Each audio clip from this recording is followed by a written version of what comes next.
عليكم ورحمة الله وبركاته.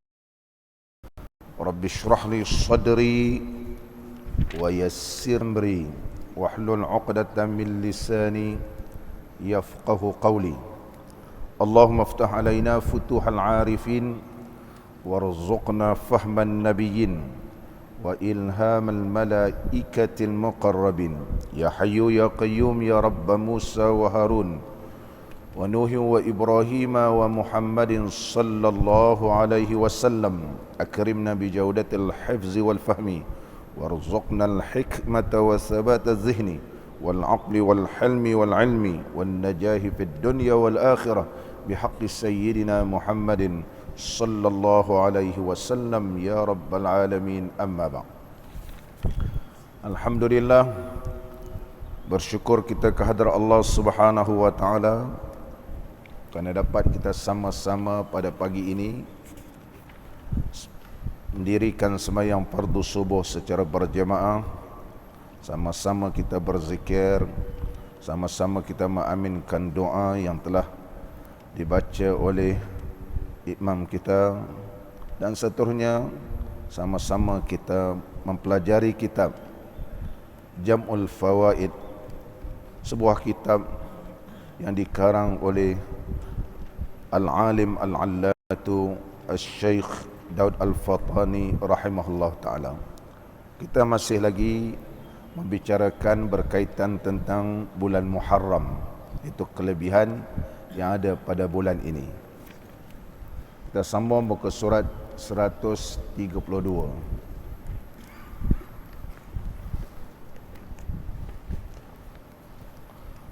Qala al-musannifu rahimahullahu ta'ala wa nafa'ana Allahu bi'ulumihi fid darain. Berkata pengarang kitab kita, Syekh Daud Al-Fatani rahimahullahu ta'ala, mudah-mudahan Allah merahmati Tuan Syekh dan memberkati segala ilmunya dan juga ilmu yang telah dicurahkan dalam kitab ini dapat kita sama-sama memanfaatkan di atas pembacaan kitab. Qala al-musannifu rahimahullahu ta'ala wa nafa'ana Allahu bi'ulumihi fid daraini amin. Dan kata sahibu Nuzhatil Majalis wa Muntakhab An-Nafais. Kitab ini namanya adalah Nuzhatul Majalis wa Muntakhabun Nafais. Nuzhatul Majalis wa Muntakhabun Nafais, karangan Syekh Abdul Rahman Ibnu Abdissalam Ibnu Abdul Rahman Ibnu Usman As-Safuri Asy-Syafi'i, meninggal dunia pada tahun 894 Hijriah.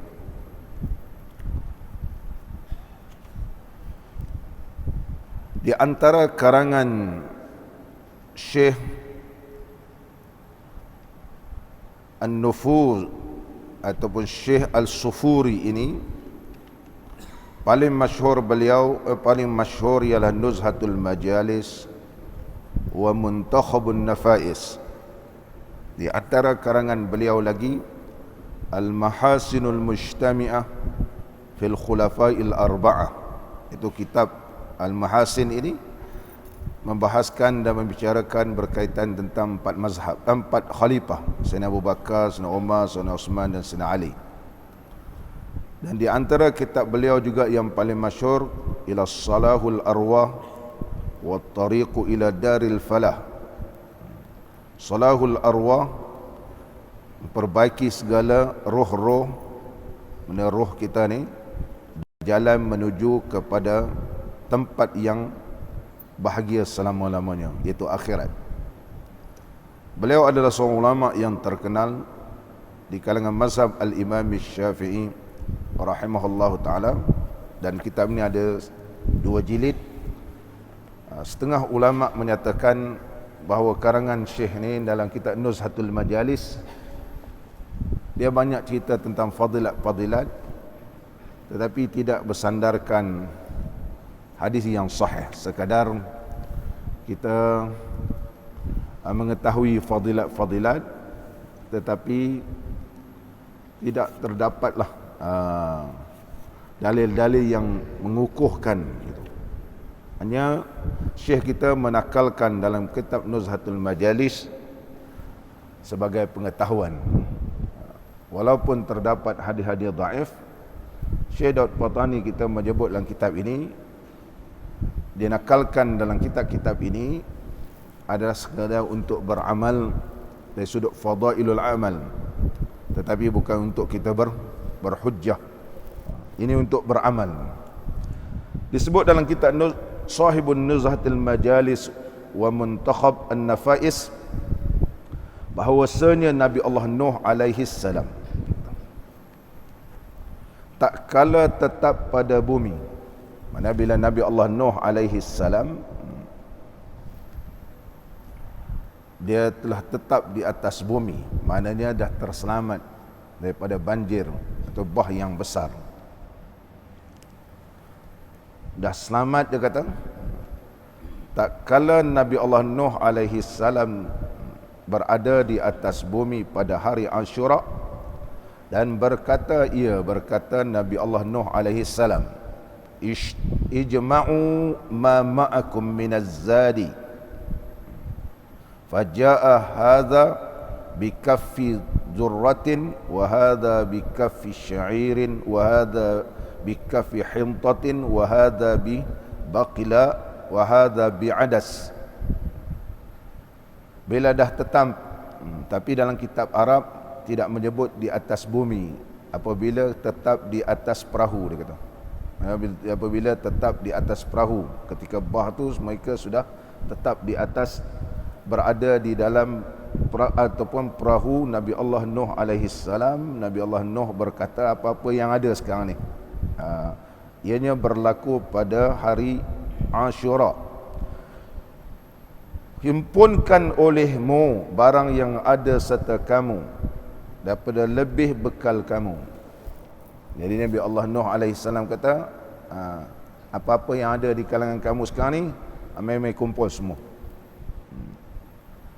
Maka ini mendatangkan dengan kacang baqilla, dan ada yang bawa kacang macam kacang baqilla, iaitu lebih kurang kacang pul. Dan ini dengan adas, kacang adas. Tu yang kacang macam kacang parpu lah. Kacang apa? Kacang dal. Adas. Yang kita nak buat kuah roti canai. Dan ini ialah dzurrah, iaitu jagung. Dan ini dengan syair, gandum. Dan ini dengan hintah, tepung gandum. Jadi pakat-pakat kumpul lah. Ada yang kacang pul, ada kacang hijau, ada yang gandum, ada yang tepung, gabung semua. Gabung semua. Maka sabda ataupun berkatalah Nabi Allah Nuh alaihi salam, itabakhuhu jami'an, masakkan oleh kamu akan dia sekalian. Gabung semua. Ni orang buat bubur Ashura kan. Semua masuk, kacang masuk. Kalau di Malaysia ni beras pun masuk kan. Minyak pun masuk, semua masuk semua. Itabakhuhu jami'an, masakkan semua tu. Maka senya telah disenangkan kamu dengan selamat. Faqad unitum bis salamati, kerana sekarang ni kamu dah hani'an, kamu dah tenang.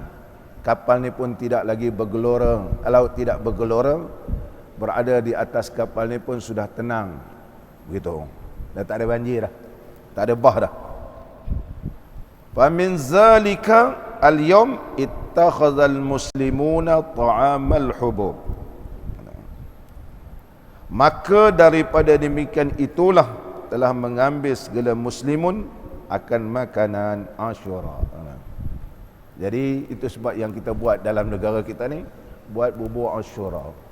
Habis kuliah orang kata, ustaz, ni kami buat masjid semalam bubur Ashura. Di manakah ambilannya? Amalan-amalan kita ni di dalam negara kita ni adalah amalan Syiah ke atau apa? Ulama kata bukan amalan Syiah, tapi disebut dalam banyak kitab, di antaranya kitab Nuzhatul Majalis. Dia bermazhab Syafi'i, dia bukan mazhab Syiah. Al-Imam As-Sufuri rahimahullah ta'ala, sehingga beliau menisbahkan nama beliau di ujungnya Asy-Syafi'i. Begitu kuatnya pegang dalam mazhab Imam Syafi'i. Kalau kita baca kitab Nuzhatul Majalis ni ada 2 jilid, dia banyak cerita hikmah. Banyak cerita hikmah. Kalau kita takbiratul ihram ni apa hikmahnya, kalau rukuk ni apa hikmah, cerita bab semayang. Nanti kalau cerita bab zakat, cerita pula kelebihan zakat, kelebihan buat puasa, cerita bab puasa, haji pun begitu. Dia ikut turutan gitu. Al-Imam Sufuri ni, dia berbeza dengan ulama-ulama yang lain yang Allah ilhamkan kepada Syekh kita ni, iaitu Sahibun Nuzhatul Majalis. Ini yang disebut oleh Al-Imam Sufuri rahimahullah ta'ala dalam kitab beliau Nuzhatul Majalis. Inilah punca ambilan ataupun ambilan di kalangan orang Islam yang buat bubur Ashura. Tidak ada kena-mengena dalam mazhab Syiah dalam bab ni. Syiah dia main tumbuk-tumbuk dada je, dia tak ada buat bubur-bubur dia. Intaha kalamu sahibi Nuzhatil Majalis. Intaha kalamu sahibi Nuzhatil Majalis. Inilah intaha ni makna selesailah ambilan di dalam kitab sahib atau kitab Nuzhatul Majalis wa Muntakhab An-Nafais. Manakala syekh yang lain pula, dan kata Syekh Ajhuri rahimahullah ta'ala, beliau pun juga ulama di kalangan ulama fiqh yang masyhur, Al-Imam Al-Ajhuri, di kalangan mazhab kita juga. Kita dia pun 1 jilid saja, cerita tentang kelebihan-kelebihan hari juga, kelebihan-kelebihan bulan-bulan ni, Al-Imam Al-Ajhuri rahimahullah ta'ala. Dan aku lihat bagi orang yang lain nasnya. Jadi ada juga riwayat di kalangan ulama-ulama lain yang meriwayatkan peristiwa yang berlaku kepada Nabi Allah Nuh alaihi salam ni, bahawasanya Nuh alaihi salam tatkala turun daripada Safinah, turun daripada kapal ni, daripada kapal Nabi Allah Nuh ni, dan orang yang sertanya mengadu kepadanya. Jadi umat Nabi Allah Nuh alaihi salam mengadukan hal keadaan mereka ni tak makan lama kan, nak makan lah begitu, mengadu kepadanya dengan lapar ni, dan habis segala bekal mereka itu. Bekalan mereka dah habis dan mereka terlampau lapar. Maka menyuruh akan mereka itu bahawa mendatangkan dengan barang yang lebih daripada bekal mereka itu. Jadi Nabi Allah Nuh AS kata, kumpulkan semua makanan-makanan kamu semua. Kumpulkan semua. Maka menyuruh akan mereka itu bahawa mendatangkan dengan barang yang lebih daripada bekal mereka itu. Maka mendatangkan ini dengan segenggam gandum. Orang ni bawa satu genggam gandum, orang ni pula segenggam lagi, orang ni segenggam gula ke apa semualah, pakat bawa segenggam. Itu yang ada. Kalau setakat nak makan segenggam tak kenyang. Tapi kalau digabungkan ini di sudut kemasyarakatan, di sudut kelebihan berjamaah ni, kelebihan berjamaah. Bawalah segenggam. Orang ni segenggam gandum. Kemudian dan ini dengan kacang adas. Kacang adas. Kacang tadi apa kacang dal. Kalau orang di Mesir ni buat daripada adas ni, kita beli kacang adas, kita rendam dulu, besok dia akan kembang. Nanti nak buat nama dia ta'miyah dalam bahasa Mesir, ataupun di Jordan nama falafel, di Saudi pun nama falafel, nama dia falafel. Dia macam masak lodeh kita tu. Jadi masuk dalam dalam roti, kemudian masuklah tahinah dan sebagainya, nama dia diambil daripada kacang adas, kacang adas tadi. Dan ini dengan kacang pul. Ini pul. Kita makan kacang pul. Kacang pul. Orang Arab kalau tak ada pul ni, dia jangan makan nasi. Kalau kita pagi nasi lemak kan, dia orang pagi-pagi dia makan dengan pul. Roti tu makan dengan pul, tapi dia masin sikit makanan orang Arab ni. Dan ini dengan setapak tangan kacang humus. Kacang humus. Kacang humus ni macam kacang kuda. Kalau kita panggil kacang kuda. Hinggalah sampai 7 biji-bijian. Ada 7. Campur 7. Bagai jenisnya, banyaklah ada 7 jenis, dan adalah ia pada hari Ashura. Kebetulan hari itu ialah hari Yaumul Ashura. Maka mengucap Nabi Nuh alaihi salam dengan bismillah. Ini berkat bismillah, walaupun sikit baca bismillah. Dengan pertolongan Allah, bismillah, kenyangkanlah mereka ni ya Allah. Begitu. Dengan nama Allah. Kullu amrin zibalin la yubda'u fihi bi bismillah fahuwa aqta'u. Mana-mana perkara yang penting tidak dimulakan dengan bismillahirrahmanirrahim, terputus berakatnya. Bila Allah berikan berkat, selesai semua. Gitu. Bismillahirrahmanirrahim. Kemudian masakkan. Alhamdulillah dengan berkat bibarkati bismillahirrahmanirrahim, pakat sekali suap je dah kenyang dah. Pakat sekali suap dah kenyang gitu. Ada ulama menyebut lagi, kalau betul-betul makanan tidak kita rasa macam tak cukup, tapi tetamu terlampau ramai, bacalah alam tara kaifa fa'ala rabbuka bi ashabil fil alam yaj'al kaidahum fi tadl wa arsalna alaihim tayran ababil tarmihim bi hijaratin min bukan surah min ju' wa amanahum min khauf. Itu apa surah? Li'ila fi Quraisy. Dibacakan li'ila fi Quraisy ila fi mrihadat asy-syita'i was-sayf falya'budu rabb hadzal bait alladhi at'amahum min ju'. Maka wa at'amahum min ju' ni Allah yang memberikan makan kepada orang yang lapar. Mohon ke Allah Ta'ala ni pakat yang datang ni lapar-lapar belaka, bila makan sesuatu dah kenyang begitu. Baca sebanyak 7 kali, wa amanahum min khauf, dan telah mengamankan daripada takut. Maknanya kalau tuan rumah ni tengok orang semua dapat makan, kalau tidak menghirup kuah aja kan, menghirup kuah aja. Tak maklah Jeffrey tak ada hari ni, kuah adalah air sirap ada, lain tak ada dah. Mi pun khalas, bihun pun khalas kan, kuih tiaw pun khalas, roti John pun tak ada, dah habis dah semua. Roti canai pun habis dah. Allahu Akbar, tetamu datang ni. Tetamu datang jauh. Ulama kata baca li'ilah fi Quraisy wa amanahum min khauf. Tapi min ju' tu mohon pada Allah Ta'ala. Ini bukan boleh sewenang-wenang, dalam keadaan begitu terdesak. Dalam keadaan begitu terdesak. Jangan pula baca tu supaya orang datang semua makan sesuap ya. Sesuap. Jadi Al-Imam Ad-Damiri rahimahullah ta'ala, seorang ulama yang alim. Al-Imam Ad-Damiri nama dia. Ulama Mesir yang alim, ulama Azhar, mengarang kitab Hayatu Hayawanil Kubra. Itu cerita bab binatang. Setakat ni tidak ada satu buku ensiklopedia yang begitu lengkap berdasarkan Quran, hadis dan juga latar belakang binatang, melainkan karangan Al-Imam Ad-Damiri rahimahullah ta'ala, sebanyak 2 jilid. Sebut je binatang apa, kita buka, dia kaitkan Quran, hadis Nabi SAW, dan tu dia cerita binatang ni. Al-Imam Ad-Damiri nama dia. Nama kitabnya Hayatu Hayawanil Kubra. Dia ada 2 jilid tebal. Dan Al-Imam Damiri rahimahullah ta'ala seorang ulama yang alim di kalangan mazhab kita Al-Imam Syafi'i. Beliau telah mensyarahkan kitab Al-Imam Nawawi yang bernama Minhajul Talib ini. Dia syarahkan dan dinamakan kitab beliau An-Najmul Wahhaj fi Syarhi Minhajul Talibin. Syarhil Minhaj Imam Nawawi. Ada sebanyak tak silap saya 8 atau 9 jilid. Cetakan terbaru ni lebih kurang 9 jilid.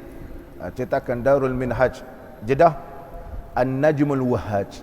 Dia bukan seorang ulama yang boleh membahaskan tentang binatang.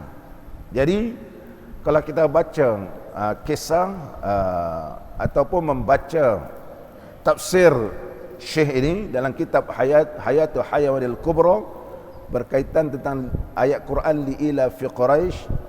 Maka Syekh kata kelebihan baca itu, kalaulah kita berdalam keadaan begitu terdesak, yakin pada Allah Ta'ala, bacalah Bismillahirrahmanirrahim, kemudian baca li ila fi Quraisy sebanyak 7 marat, mohon Allah Ta'ala supaya kenyangkanmu semua. Pergi kita buat kenduri, macam mana? Oh, alhamdulillah, kenyang. Kenyang betul, sungguh kenyang, dia kata. Kalau perjalanan nak balik ke Kedah tu, tak payah singgah dah. Kenyang. Mak nak singgah, kenyang dah makan dekat Melaka tadi, kenyang dah, dia kata. Makan apa? 2 suap? Lain macam, dia kata. Kenyang, dia kata. Tak apalah, sebab singgah-singgah ni minum dah lah, tak payah makan. Bi barakati surat li ila fi Quraisy. Jeffrey jangan amal selalu, ayat tu khas untuk keadaan terdesak saja. Keadaan terdesak. Begitu je alam tarakai ini diamalkan dalam keadaan-keadaan terdesak apabila seseorang ni ditahan oleh musuh, Maka Syekh menyebut dibacakan kaf ha ya ain sad kufitu, cukup dengan ayat kelebihan ayat tu kufitu, dicukupkan bagiku, ha mim ain sin qaf humitu, dipeliharakan aku. Kemudian dibacakan alam tara kaifa fa'ala rabbuka bi ashabil fil. Kemudian tarmihim kalau musuh berada di hadapan, maka mohon pada Allah Ta'ala mereka tu dikalahkan. Itu secara umum, detail tak mau jawab sebab dia benda-benda rahsia yang disebut oleh Al-Imam Ad-Damiri rahimahullah ta'ala dalam kitab beliau Hayatul Hayawanil Kubra, menceritakan tentang kisah gajah.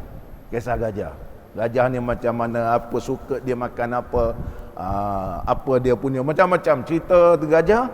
Kemudian ayat Quran, kemudian hadis, iaitu kelebihan membaca surah Alam tara kaifa fa'ala rabbuka bi ashabil fil. Nama kitabnya Hayatul Hayawanil Kubra li Imam Ad-Damiri rahimahullah ta'ala. Sama balik kita.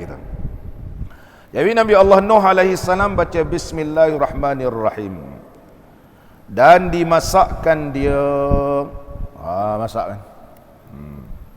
Ada berapa tadi? Ada dengan kacang dengan gandum, kacang dal, kacang pul, kemudian kacang kuda, kemudian masak semua.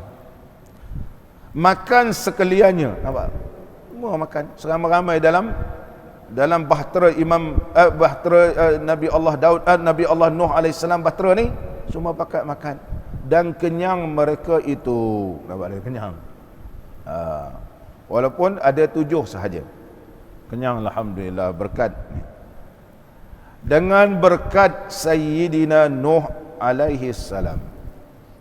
Allah sebut dalam surah Hud ayat 48. A'udzubillahi minasyaitonir rajim.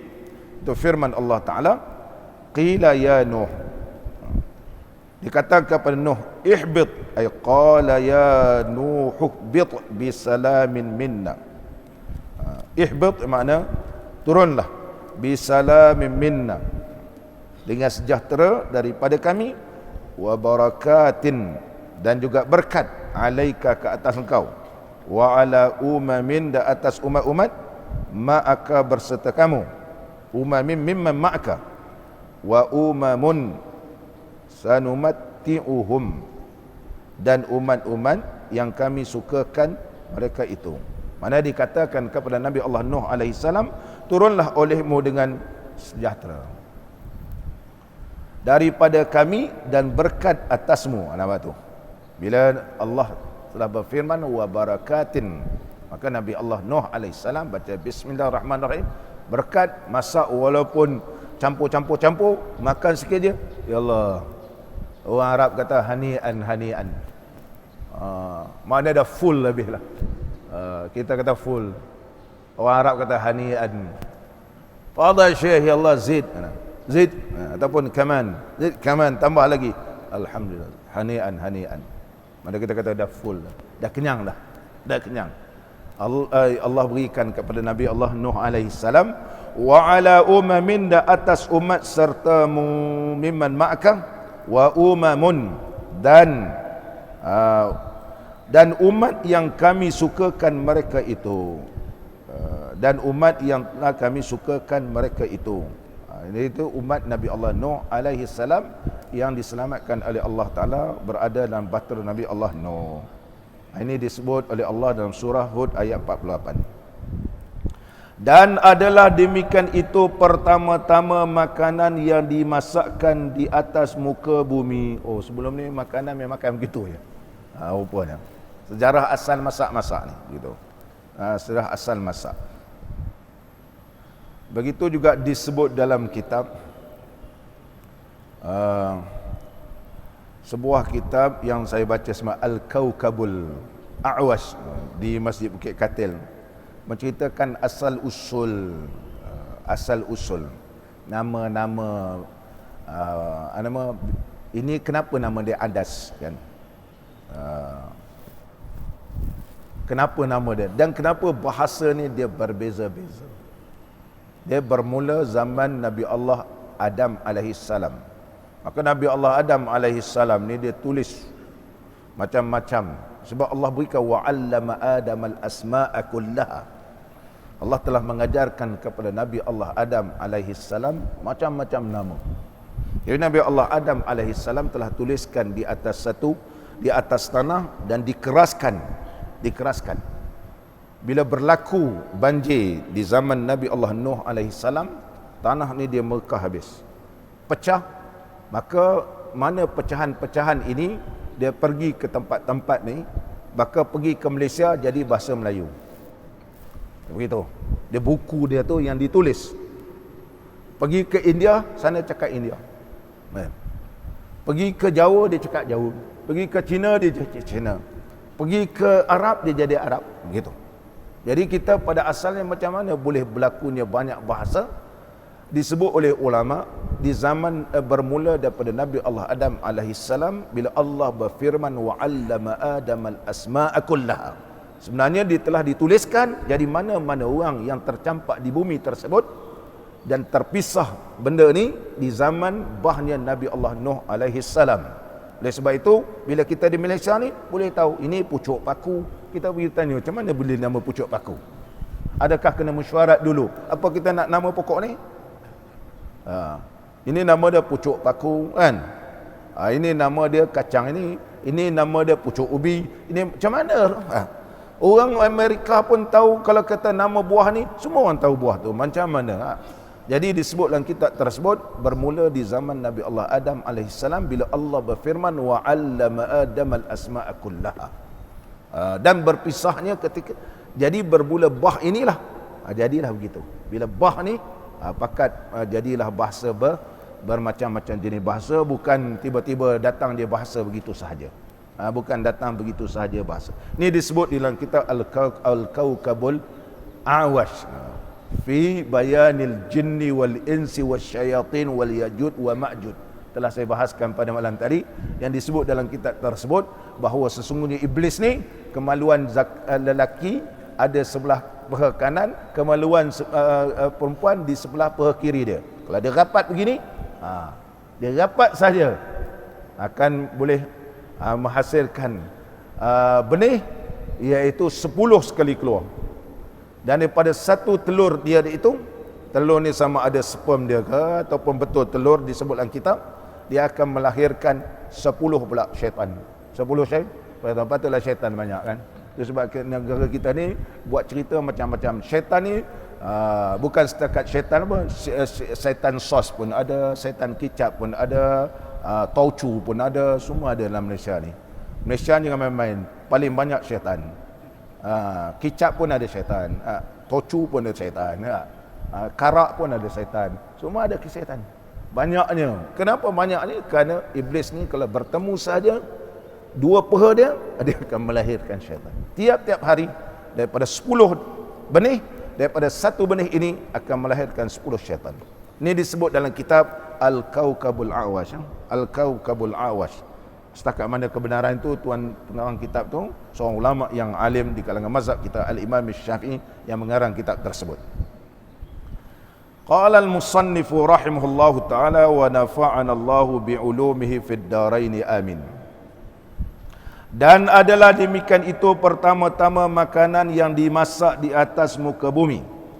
Bila tu? Kemudian daripada taufan, kemudian daripada bah. Maka mengambil segala manusia akan dia sunat pada hari Ashura. Nampak ni? Oleh sebab itu berterusanlah sampai sekarang ni, masjid-masjid, surau-surau, ada yang keluarga-keluarga juga buat Ashura. Ini mungkinlah orang kita ni dulu tok guru baca kitab ni, kitab Jamul Fawaid ni, itu yang kita buat bubur Ashura ni. Kalau tidak, macam mana kita boleh tahu ada bubur Ashura? Jadi tok guru kita dulu mengajar kitab Jamul Fawaid, ambillah daripada Syekh Daud Al-Patani rahimahullah ta'ala. Apapun kita yakin dengan Syekh Daud, seorang yang alim, mempunyai karamah gitu. Dan adalah padanya itu pahala yang amat besar. Pahala yang amat besar bagi siapa? Bagi orang yang mengerjakan yang demikian itu dan memberi makan segala fuqara dan masakin. Bukan makan untuk kita, panggil orang susah-susah, orang miskin-miskin, kita hantarkan makanan kepada mereka. Dan dinamakan bubur Ashura.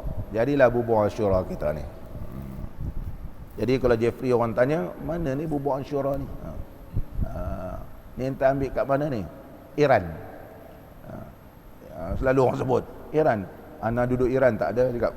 Orang pergi Iran pun tak pernah jumpa bubur Ashura. Pergi Pakistan, ini dalam kitab kita Jam'ul Fawaid yang disebut oleh Syekh Daud. Dan jika bid'ah sekalipun, nampak Syekh ikhlas. Walaupun bid'ah benda ni, dia kata bid'ah, kita pun buat bubur Ashura. Bila 10 Muharram je bubur Ashura, kita bubur Ashura.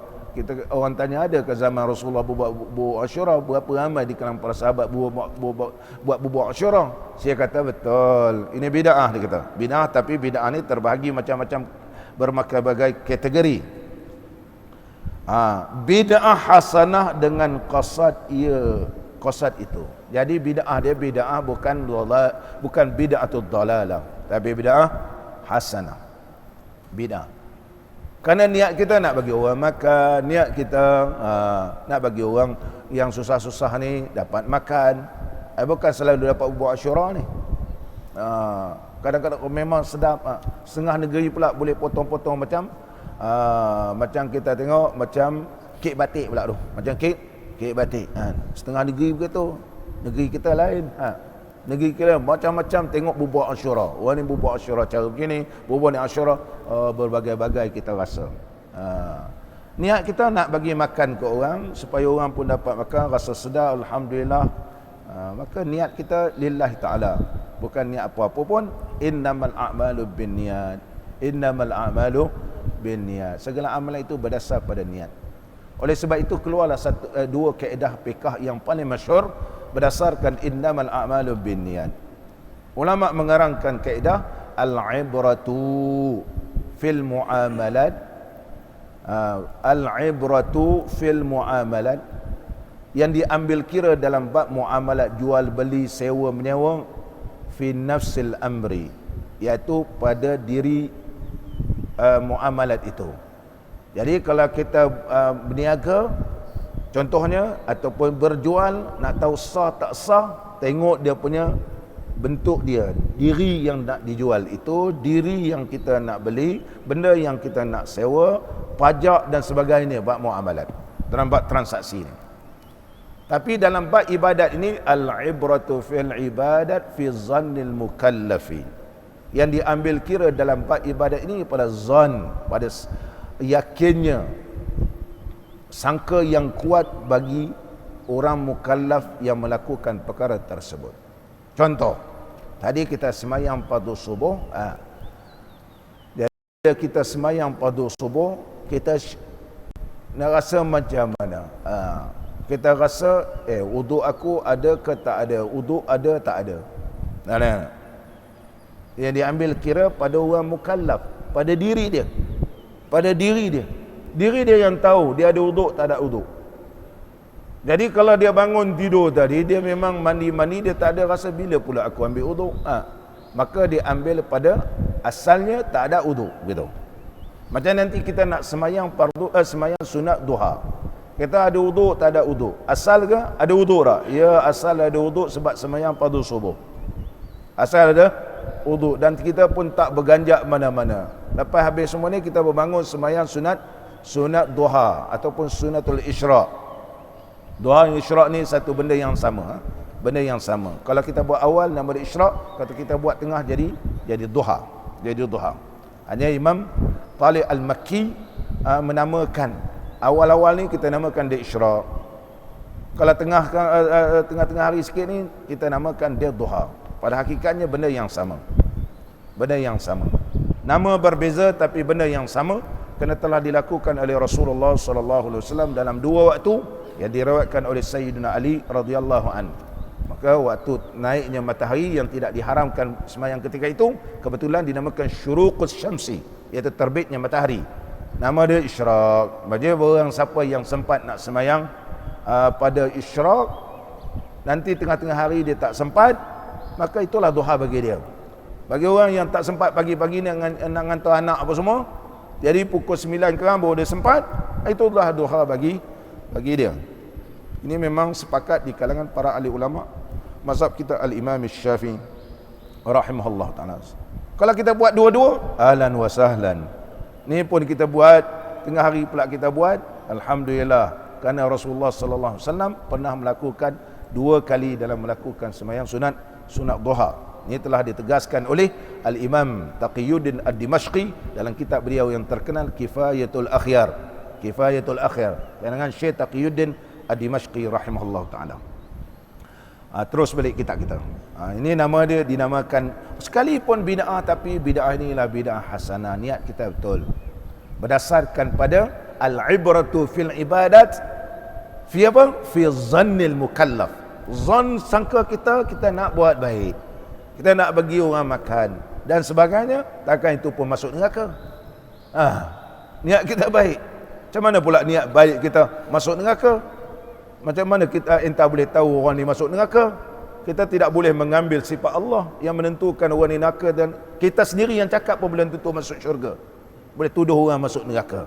Oleh sebab itu, ulama mengeluarkan satu kaedah, menyusun satu kaedah berdasarkan kaedah yang besar, al-umuru bimaqasidiha, segala perkara ini berdasarkan qasadnya. Keluarlah 2 lagi anak dia, iaitu dhabit nama dia al-ibratu fil muamalat fi nafsil amri, al-ibratu fil al-ibadatu fil al-ibratu fil ibadat fi zannil mukallaf. Contoh zannil mukallaf, kita ni tengah semayang 3-4 rakaat, 3-4, maka zan yang paling kuat kita ini ialah 3 itu. 4 itu yang kita tak kuat, kena ambil 3 rakaat tambah 1 rakaat lagi dan sunat sujud sahwi.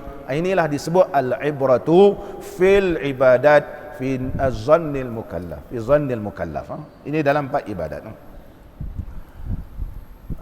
Nafsul diri dia ialah semayang fardu isyak. Semayang fardu isyak itu diri dia. Semayang fardu isyak ni wajib semua orang lakukan. Tetapi bila kita lakukan tak sama. Orang ni yakin 4 rakaat. Ada orang ni 3 ke 4, 3 dan 4, berdasarkan pada diri seseorang. Berbeza muamalat. Kalau muamalat jual beli itu, kalau halal, kalau haram, haram. Semua orang akan tertakluk kepada dia. Tak boleh ana yakin dia halal. Tak boleh. Dia memang asalnya dia memang haram. Kalau dia haram, tak ada dah berkaitan tentang niat-niat seseorang. Tak, dia kata kita kena niat tu halal. Tak boleh. Berbeza kalau ibadat, semua orang tahu dia ibadat itu adalah wajib. Tetapi berdasarkan pada diri, orang ni tengah semayang yakin 4, orang ni tengah semayang 3-4, kena ambil 3. Itulah kaedah al-ibratu fil ibadat fi nafsil fi zannil mukallaf. Zannil mukallaf di sini iaitu benda ni benda baik. Allah saja yang tahu hakikat sebenar kan. Dan dibangsakan bagi Ibnu Hajar. Syekh Ibnu Hajar seorang ulama yang alim di kalangan mazhab kita, Al-Imam Syafi'i, Syekh Ibnu Hajar. Sama ada Ibnu Hajar sini, Ibnu Hajar Asqalani atau Syekh Ibnu Hajar Haytami. Mudah-mudahan Syekh Ibn Hajar Haytami seorang ulama yang alim dalam mazhab kita. Syekh Ibn Hajar Asqalani juga seorang ulama yang alim dalam mazhab kita Imam Syafi'i. Mengaji dengan Syekh Zakaria Ansari rahimahullah ta'ala. Dan beliau juga ulama hadis. Terkenal kitab beliau yang begitu banyak. Di antaranya kitab beliau iaitu Fathul Bari, syarah kepada Sahih Imam Bukhari. Sampai sekarang tidak ada orang yang boleh menandingi syarah Syekh Ibn Hajar Asqalani rahimahullah ta'ala. Dan begitu juga ulama di kalangan mazhab kita Imam Syafi'i yang bernama Syekh Ibn Hajar Haytami, berasal dari Haytam, juga adalah ulama yang alim, tetapi berhijrah ke Makkahul Mukarramah dan telah dapat mengasaskan aliran mazhab Imam Syafi'i berdasarkan metod Syekh ini, Syekh Ibn Hajar Haytami. Nama kitab beliau yang terkenal Tuhfatul Muhtaj fi Syarhil Minhaj, Al-Imam Ibn Hajar. Apa kata Syekh Ibn Hajar? Pada segala biji-bijian yang bukan pada hari Asyura, dengan kata syairnya, iaitu fi yaumi Asyura sab'un tuhrasu. Dia kata pada hari Asyura ada 7 yang diadunkan. Apa dia pada hari yaumul Asyura ni? Iaitu burrun, gandum. Kemudian aruzun, beras, aruzun. Summa mashun, mash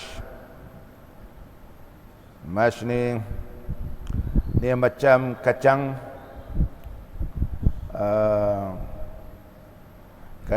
dan macam kacang hijau, kita buat bubur kacang tu apa? Kacang hijau, kacang hijau. Adas tadi. Wa humus, kacang kuda. Wa lubia. Macam di sini lebih kurang macam kacang buncis. Wal pul. Hadha huwa as-sahihu wal manqulu. Fi yaumi Asyura sab'un tuhrasu burrun aruzun summashun adasun wa humsun wa lubiyya wa qfulu. Hadha huwa as-sahihu wal manqulu. Pada hari Asyura makan 7 perkara ni, tuhras, diadunkan.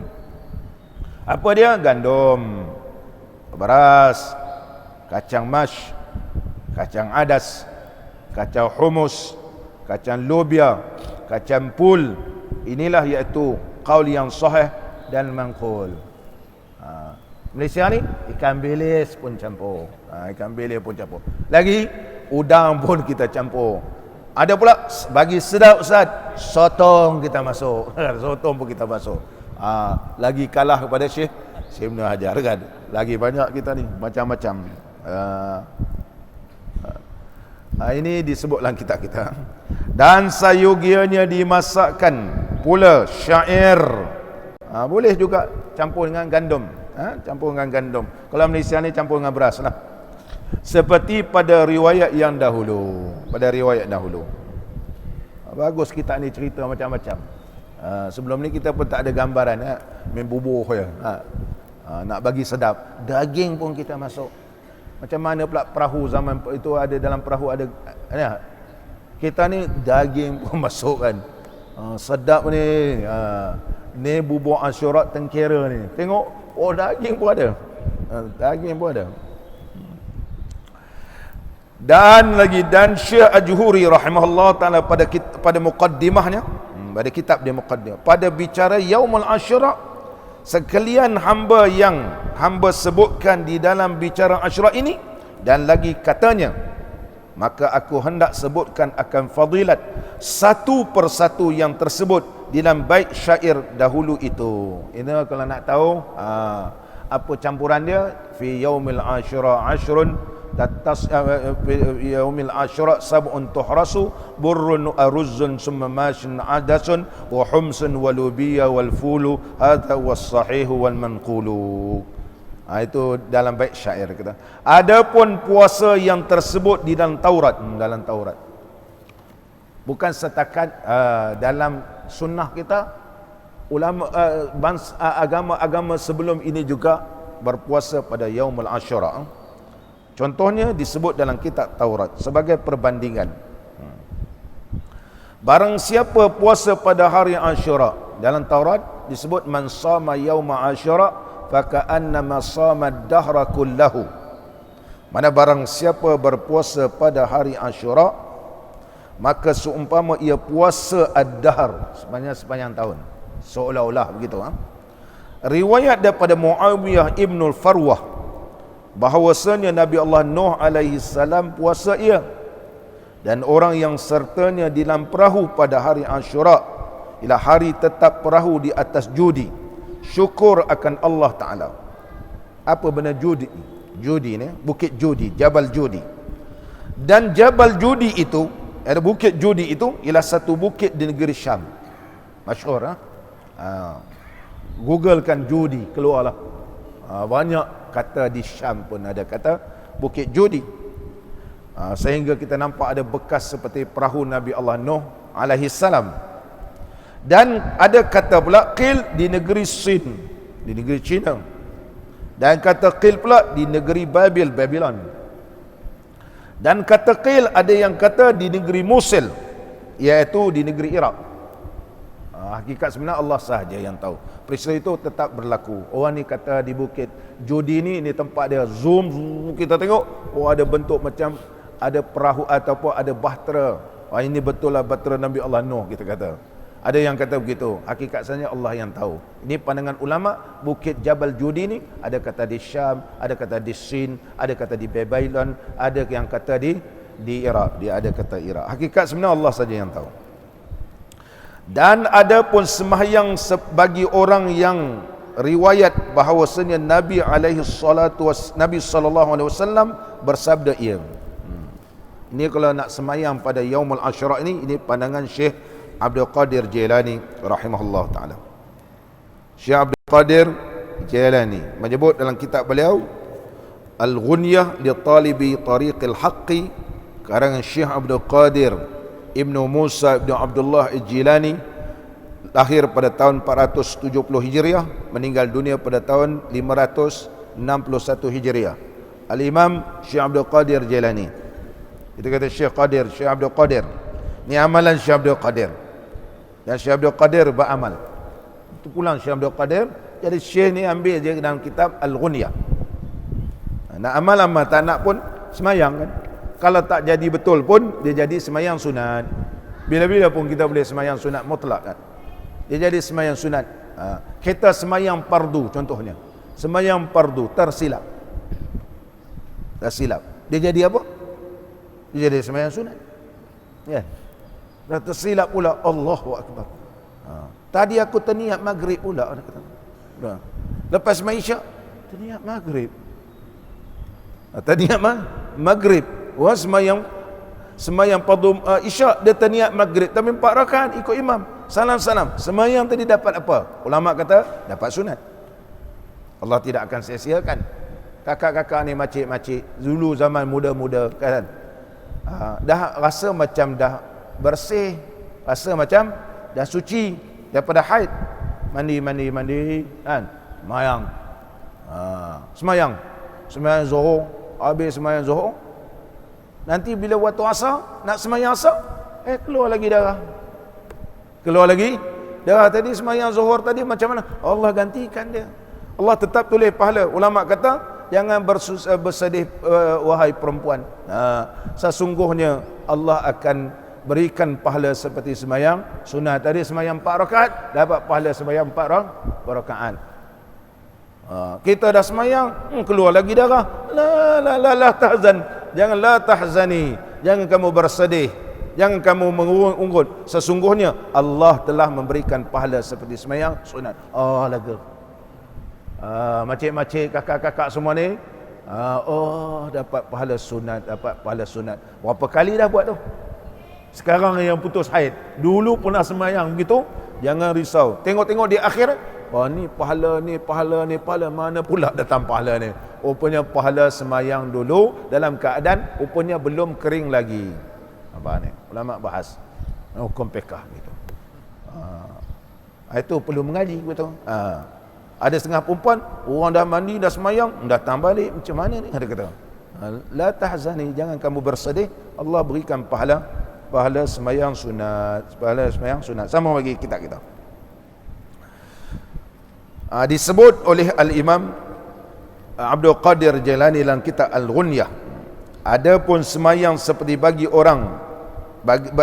barang yang riwayat bahawasanya Nabi SAW bersabda, barang siapa semayang pada hari Ashura 4 rakaat, dibacakan pada tiap-tiap rakaat dengan Fatihah dan Qul huwallahu ahad sebanyak 15 kali, diampunkan Allah baginya dosa 50 tahun yang dahulunya dan 50 tahun yang kemudiannya. Ini dalam riwayat, tetapi tidak disebut riwayat yang kuat begitu. Ada disebut oleh Al-Imam Abdul Qadir Jailani, man shalla 4 raka'atin yauma Asyura. Ini dalam kitab Ghunyah. Barang siapa yang sembahyang 4 rakaat pada hari Asyura, yaqra'u, membacalah ia orang yang sembahyang, fi kulli raka'atin Fatihatul Kitab marratan, baca Fatihah, dia kata sekali, wa khamsina marratan qul huwallahu ahad. Ini baru betul. Qul huwallahu ahad dibaca sebanyak 50 kali. Kita berapa tu? 15. Sini 50. Ambil riwayat 50. Bang, ini berbaloi 50. 50. Betul, barulah selari 50 dengan 50 kan. Ghafarallahu ta'ala lahu zunuba 50 aman madiyan, nescaya diampun oleh Allah Ta'ala dosanya 50 tahun yang terdahulu, wa 50 aman mustaqbalan, dan juga 50 tahun seterusnya. Itu betul, baru 50 ke 50-an. 15 ni asal 50 ni 50, sebab kalau riwayat kata 50. Ini yang disebut oleh Syekh Abdul Qadir Jailani. Dan Syekh Abdul Qadir menyatakan, dia kata dia riwayat daripada Maimun Ibnu Mihran daripada Abdullah bin Abbas radhiyallahu anhuma. Dia bagi sanad dia panjang. Dia menyebut telah mengkhabar kepada kami Abu Nas daripada bapanya, dan sanadnya bersambung kepada Mujahid dan daripada Ibnu Abbas radhiyallahu anhuma. Dan satu riwayat pula daripada Maimun Ibnu Mihran daripada Abdullah bin Abbas radhiyallahu anhuma. Syekh dengan ikhlas menyebut, ini yang aku dapat, yang ku riwayatkan bersambung sehingga Abdullah bin Abbas radhiyallahu anhuma. Ini Syekh, dia ikhlas, disebut dia punya riwayat. Kalau kita kata tak betul, kita kena cari riwayat menunjukkan bahawa dia tak betul. Begitu. Dia karang kitab, dia ikhlas, ini pegangan aku, inilah rujukan, inilah yang ku ambil riwayat sehingga bersambung dengan Abdullah bin Abbas radhiyallahu anhuma. Dia karang dan kitab ni dicetak. Ini Syekh Abdul Qadir. Kita nak bantah, buat kitab sendiri, tunjuk sanad sendiri. Kalau nak bantah, kalau cakap atas angin berapa saja, kita kata entah pun cakap atas angin, anda pun tak boleh percaya sebab cakap atas angin. Kemudian adapun silaturrahim itu, ni kalau nak dapat keampunan bukan boleh sewenang-wenang begitu, ya. Hubungan silaturrahim, maka bahawasanya sangat tuntutnya amat muakkad. Kalau nak dapat kelebihan diampun semua ni, prasyaratnya hubungan silaturrahim adik-beradik ni kena jaga. Dan sebenarnya telah menyebut setengah ulama bahawasanya berkata ia, ini kisah masyhur yang disebut oleh Al-Imam Abu Lais As-Samarqandi dalam kitab beliau Qurratul Uyun wa Mufarrihul Qalbil Mahzun. Qurratul Uyun, penyejuk mata hati, menceritakan tentang riwayat yang mana seorang ni alim, tetapi bila dia pergi rumah orang alim ini, sebab sebelum dia bermusafir, dia telah minta supaya jagakan hartanya, jaga harta. Kemudian dia sampai rumah ni, tak ada. Tak ada harta tu. Sebab apa? Sebab tuan rumah tu dah meninggal dunia.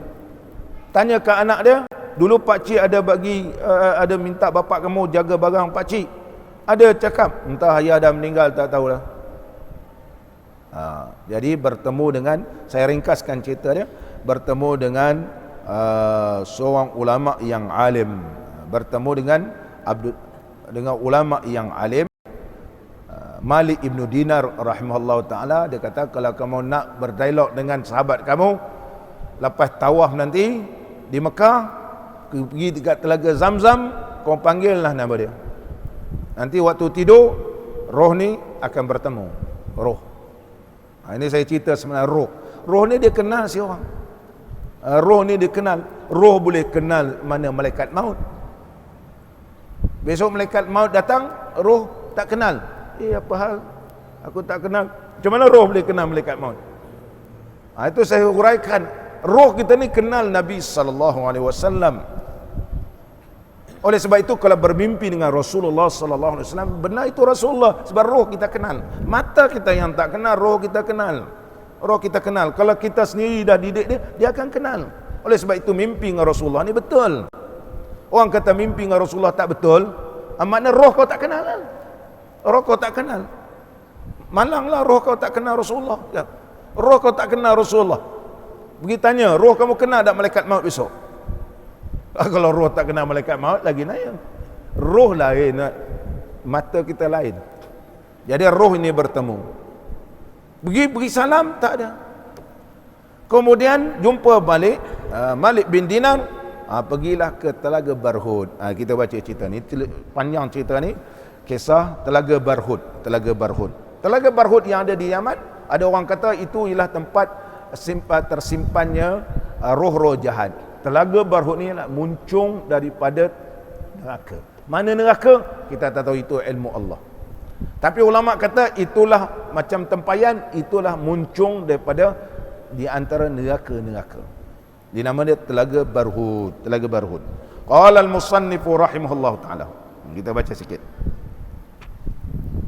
Setengah ulama berkata bahawasanya berkata ia adalah bagiku sadiq, iaitu kawan yang baik, yang banyak kebajikannya, lagi soleh di negeri Ajam, itu negeri bukan Arab, dan adalah ia duduk mujawir berhampiran di Mekah. Mujawir itu berhampiran. Ini cerita mujawir mukhalid ni dalam kitab fiqh. Mujawir contohnya kita ada kolam, ataupun kita ada tempat air di tepi sungai, tepi parit, tepi kolam ni banyak binatang mati. Jadi bau binatang, bau bangkai ni telah meresap masuk, gitu. Masuk kan. Jadi air ini sudah tercemar baunya. Adakah ia mutlak atau tak mutlak? Ia masih kekal mutlak sebab dia mujawir. Mujawir ini nama istilah mujawir. Macam contohnya daging lembu kan. Ni daging lembu basah, sebelah ni daging babi. Dia DNA menunjukkan ada babi di daging yang basah pada daging lembu tersebut, kerana dia mujawir. Oleh sebab itu dalam kitab fiqh, kering sama kering, jangan ada satu kering satu basah, menunjukkan betul DNA dia. Saya tengok sendiri penerangan di Institut Penyelidikan yang dicipta alat tersebut oleh Profesor Dr. Yaakob. Profesor Dr. Allah yarhamuh, beliau boleh detect benda ni. Ini kelebihan. Betul dalam kitab fiqh, basah dengan basah, ya. Kering sama kering lain. Macam mana ulama fiqh boleh bahas tu? Kita alat canggih sekarang baru jumpa. Ulama dah lama jumpa. Sambung balik kita mujawir, iaitu berhampiran.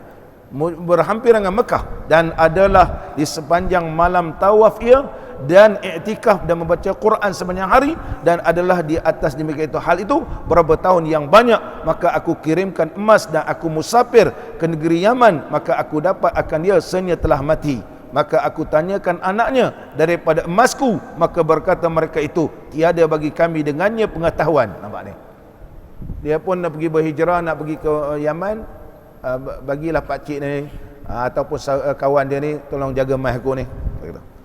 Dah tu balik daripada Yaman, jumpa balik, nak jumpa, tengok dah meninggal dunia. Tanya anak ni pun tak tahu. Tak tahu, dia kata arwah ayah tak sebut apa-apa pun. Kata. Maka duduk aku dengan hazan, dengan sedih. Dalam keadaan huzun, dalam keadaan sedih. Dia ada beza hazan wal huzun. Allahumma la sahla illa ma ja'altahu sahla wa anta taj'alal hazna. Wa anta taj'alal hazna. Kalau wa anta taj'alal huzna, engkaulah menjadikan kesedihan. Wa anta ja'al Allahumma la sahla, tidak ada benda yang mudah illa ma ja'altahu sahla, mereka kau permudahkan. Wa anta taj'alul hazna idza syi'ta sahla, tidak engkau jadikan kepayahan apabila kau nak jadikan ianya senang. Dia kan mana wa anta taj'alul huzna, anta taj'alul huzna, iaitu menjadikan kesedihan, dan kemudian tidak ada kesedihan mereka kau jadikan kesenangan. Tak betul. Ulama kata berdasarkan riwayat yang sahih bi fatil ha, iaitu hazna, wa anta taj'alul hazna idza syi'ta sahla. Hazna bermakna as-su'bah. Yang baca huzna jadi hazan, iaitu jadi sedih. Jadi baca doa patut tak hilang-hilang juga kan, payah ya. Sedangkan Rasulullah ajar baca al-hazna, kita baca al-huzna. Baca huzna. Ini disebut dalam riwayat yang sahih. Cara baca ni kena tengok syarah-syarah hadis. Sama balik kita. Dia kata sedih. Maka berdapat aku akan Malik ibnu Dinar, maka berkata ia bagiku, apa kelakuan kamu hai saudaraku? Maka ceterakan dia, berkata dia pun cerita satu persatu, aku ni sedih sebab begini. Dia pun berkata, bagiku apabila setengah malam daripada malam Jumaat, bagi kau. Berkata ia, bagiku. Maka Malik bin Dinar kata, jangan bersedih lah. Kalau nak tahu di mana kawan kamu sekarang ni, nanti dia kata pergi Mekah, pergi kat Kaabah. Apabila setengah malam pada malam Jumaat dan tiada tinggal tawaf seorang, tak ada orang tawaf, ini dululah, sekarang sampai subuh ada orang tawaf. Maka berhenti pada rukun dan maqam. Pergilah dekat rukun dan maqam. Mana kalau kita pergi berdoa di rukun al-Yamani, dan juga maqam Nabi Allah Ibrahim alaihissalam. Kalau dalam kitab pergi ke, dalam kitab Arab pergi ke Telaga Zamzam, pergi ke Telaga Zamzam. Malam Jumaat kamu berdiri di antara rukun Yamani sehinggalah maqam, sehinggalah sampai ke Hajar Aswad, sampai ke maqam Nabi Allah Ibrahim, berdoalah situlah, mohon ke Allah Taala. Dan teriak, mana panggillah, hai fulan, maka bahawasanya roh berkata akan dikau, maka bahawasanya segala roh mukminin yang soleh berhimpun pada rukun dan maqam, maka tanyalah olehmu akan dia daripada emas kamu, maka tak kala adalah pada malam Jumaat aku perbuat seperti barang yang menyebut akan daku, maka tiada berkata akan daku seorang, maka tak kala berpagi-pagi aku ceterakan dia dengan barang yang berlaku, maka berkata ia, inna lillahi wa inna ilaihi raji'un. Dia kata malam tadi aku dah buat dah, tak ada menyahut pun, mimpi pun tak jumpa. Malik bin Dinar kata, Allah, inna lillahi wa inna ilaihi raji'un. Lepas tu dia kata, kenapa Tok Syekh sebut inna lillahi wa inna ilaihi raji'un? Memang dia dah lama meninggal dunia. Dia kata inna lillahi wa inna ilaihi raji'un. Sebenarnya sahabat kamu ni tidak disemadikan di Telaga Zamzam. Di Telaga Zamzam ni lah tempat disemadikan roh-roh yang baik. Bukan dalam telaga tu, itu dia ada muncungnya di bawah dia tu. Di mana tempat dia, Allah saja yang tahu. Sebab di antara tempat ini, kalau kita baca di antara daripada Hijr Ismail sampai ke rukun Yamani, beribu-ribu para nabi dan juga para dulu telah disemadikan. Itu sebab kata sembahyang atas kubur tak sah. Dekat depan Kaabah tu sendiri banyaknya kubur para anbiya alaihimus salatu wassalam. Sembahyang lebih daripada berkali-kali. Boleh pula sah? Boleh pula sah. Buka sejarah Mekah, sejarah Kaabah. Jadi disitulah roh. Dia kata tak ada sahabat kamu di situ. Ini kata inna lillahi wa inna ilaihi raji'un. Ini laki-laki daripada isi neraka. Kawan kamu ni penghuni neraka ni, dia kata. Sedih. Macam mana pula jadi penghuni neraka? Dia orang yang soleh. Tak tahulah, tapi kalau tak ada di sini, kalau ikut cara saya, kamu boleh bertemu, roh kamu boleh bertemu dengan sahabat, tapi sahabat kamu tak ada sini, ini penghuni neraka. Lepas tu dia tanya Malik bin Dinar, macam mana Tok Syekh? Malik bin Dinar kata, pergilah oleh kamu ke Yaman, maka bahawasanya dengan dia telaga namanya Bi'ru Barhud. Oleh sebab itu kalau dalam kitab fiqh, makruh beruduk dengan telaga Barhud. Kenapa makruh beruduk dengan telaga Barhud? Kerana telaga Barhud ialah tempat, ialah roh-roh yang jahat. Telaga Barhud, dan bau dia pun bau yang tidak, sampai sekarang ada di Yaman. Adakah telaga Barhud tu di tempatnya? Panjang pembahasan ulama, dibahaskan dalam kitab Sirajut Talibin, syarah kitab Minhajut Talibin di Imam Syekh li Imam al-Hujjatul Islam al-Imam al-Ghazali menyatakan bahawa bukan telaga Barhud di atas tu tempat roh. Roh tetap disebut dalam Quran fil illiyin wasijjin. Illiyin tempat yang tinggi, sijjin iaitu tempat neraka. Di mana roh jahat? Fi sijjin. Innal abrara la fi na'im. Nama depan illiyin. Adapun orang yang jahat fi sijjin. Mana sijjin? Allah saja tahu. Telaga Barhud ni diuraikan lebih kurang, banyak riwayat disebut dalam kitab Sirajut Talibin. Ada ulama menyatakan barangkali maksud telaga Barhud itulah muncung tempat ruh ni. Mana ruh tu kita tak tahu. Itulah dia punya muncung dia. Dan mengingatkan bahawa adanya tempat roh jahat, roh yang tak diterima oleh Allah. Adapun air Zam-Zam, air Zam-Zam ini ialah merupakan tempat muncung tempat roh yang baik. Hakikat sebenar Allah saja tahu. Tak payah bahas panjang-panjang. Benda ni benda gaib kan? Benda gaib. Masuk dalam YouTube kan kata batul baru hadir dhaif. Dhaif tak dhaif ni orang sekarang yang sebut dhaif. Orang sekarang yang sebut dhaif. Pergi tanya orang-orang yang sekarang ni, kau sempat dah zaman Jepun. Cerita zaman Jepun pun tak sama. Nak tanya datuk kita dah mati. Kita pun baca buku cerita Jepun yang kita faham. Yang betul-betul sezaman di zaman Jepun, semua dah meninggal dunia. Betul tak tafsiran orang sekarang ni? Tak betul. Macam orang sekarang mengajar sirah Nabi, sempat dia dengan zaman Rasulullah, dia baca buku apa yang dia faham. Berbeza orang yang sezaman dengan Rasulullah dan orang yang belajar melalui orang yang pernah sezaman. Guru yang daripada guru, dia tahu betul. Kalau dia cerita pun cerita betul. Orang sekarang ni beli buku dia baca, tak sama. Takhris zaman sekarang, Ibn Salah kata banyak tak betul daripada betul. Kalau ada zaman sekarang ni, banyak tak betul daripada betul. Itu kata Ibn Salah. Di zaman Ibn Salah dalam kitab Muqaddimah Ibn Salah. Zaman kita ni, lagi banyak tak betul. Dia berdasarkan buku. Sambung balik kita. Telaga Barhud dan segala roh orang yang kena seksa berkumpul di situ. Panjang ni cerita ni. InsyaAllah kita sambung akan datang kisah Telaga Barhud. Sebagai penutupnya, kalau nak mendapat keampunan daripada Allah Subhanahu wa taala, walaupun malam Lailatul Qadar, nisfu Sya'ban, hari Yaumul Ashura, banyak kelebihan semua ni, hendaklah kita jangan memutuskan hubungan silaturahim. Disebut oleh Imam Abu Lais As-Samarqandi, ketahuilah bahawa silaturahim itu ada 10 yang dipuji. Saya baca 5 dulu.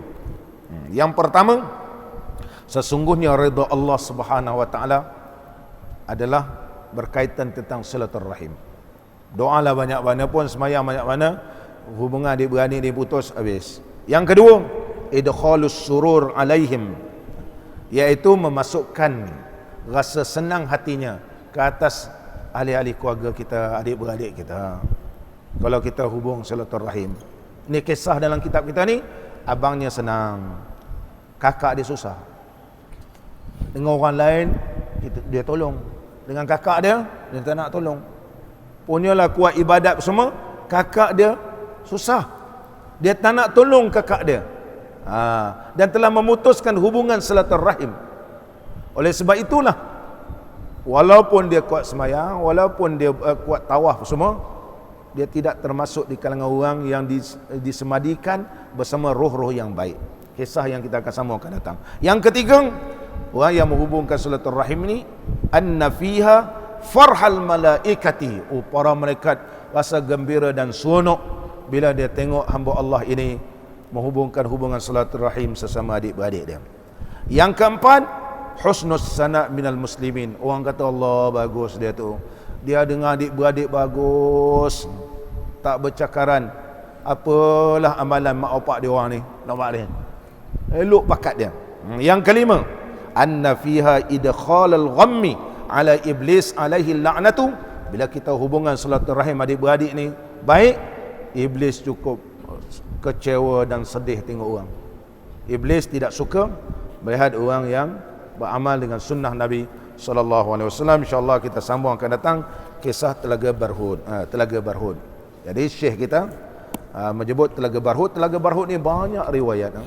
Kalau kita baca macam-macam kitab Telaga Barhud, walaupun cerita hadis dhaif dan sebagainya, saya akan kumpulkan beberapa riwayat cerita Telaga Barhud. Bukan tentang telaga itu dimaksudkan bahawa di situ roh yang jahat, tetapi ada ulama kata ia adalah muncung daripada tempat telaga. Oleh sebab itu ulama fiqh mazhab Imam Syafi'i kata makruh beruduk dengan Telaga Barhud, termasuk pandangan al-Imam Syafi'i. Siapakah yang boleh mengatasi pandangan Imam Syafi'i? Imam Syafi'i sendiri sebut makruh beruduk dengan Telaga Barhud, sunat beruduk dengan air Zam-Zam. Ini dalam kitab fiqh, dalam kitab fiqh. Mudah-mudahan Allah memberkati pertemuan kita semua.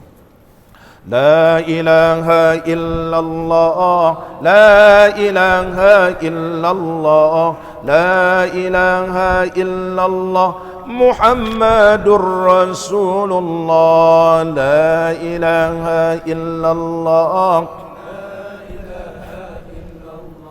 la ilaha illallah, Muhammadur Rasulullah. Rabbana altuh bina wajma'an syamlana bihabibillana fa'alaihi salam. La ilaha illallah, la ilaha illallah, la ilaha illallah, Muhammadur Rasulullah. Rabbana Rabbana anta rahimuna wa syafi'una hina yaumin nadam. La ilaha illallah,